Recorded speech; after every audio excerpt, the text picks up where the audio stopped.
কত বড় বেয়াদবল হতে পারে। এই বাংলাদেশে, ইসলামের দেশে কিছু পন্থী ভণ্ডপন্থী বলছে রাসূলুল্লাহ নাকি প্রেম করেছে, সাহাবায়ে কেরামরা নাকি প্রেম করেছে। কত বড় জায়েল হলে হতে পারে, কত বড় নিমুখ হারাম, কত বড় বেয়াদবল হতে পারে, এই ধরনের কথা বলে তারা।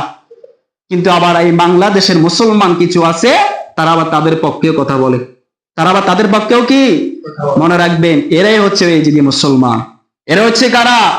যেদিন কারবালার ময়দানে ইমাম হুসাইনকে যারা শহীদ করেছে, এরাই হচ্ছে তারা যারা আজকে নবীর বিপক্ষে, নবীর শান নিয়ে কটূক্তি করে, নবীর শান নিয়ে প্রশ্ন তোলে, ইমাম হাসান হুসাইনকে নিয়ে প্রশ্ন তোলে, নবীর আওলাদ রাসূল যারা আছে তাদেরকে নিয়ে প্রশ্ন তোলে, আল্লাহর ওলি যারা আছে, যারা ইসলাম প্রচার করে এসেছে, যারা তাদের বিপক্ষে কথা বলে, এরা হচ্ছে তারা, এরা হচ্ছে তারা।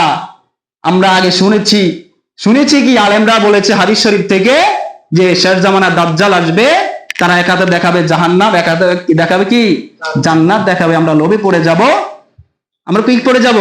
লোভে পড়ে যাব। সেটার দিক, সেটার পথ আমরা এখন দেখতে পাচ্ছি, সেটার পথ আমরা এখন দেখতে পাচ্ছি। আমাদেরকে অপূর্ণি বলছে যে তোমরা এখানে থাকলে জান্নাতে যাইবা, আমাদেরকে জান্নাতের পথ দেখায় মানুষ।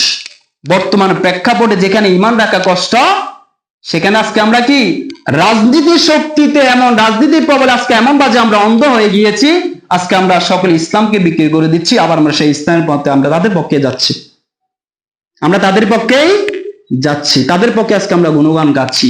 এই ধরনের যারা কথা বলবে, নবীর শান নিয়ে কটূক্তি করবে, বিন্দু পরিমাণ, সে যত বড় স্কলার হোক না কেন, সে যত বড় আলেম হোক না কেন, নবীর শানে যদি বিন্দু পরিমাণও যদি কেউ আঘাত করে, যদি আঘাত করে, আমার আল্লাহ পাক তাকে ছাড় দিবে না। তা আমরা কেন ছাড় দিব?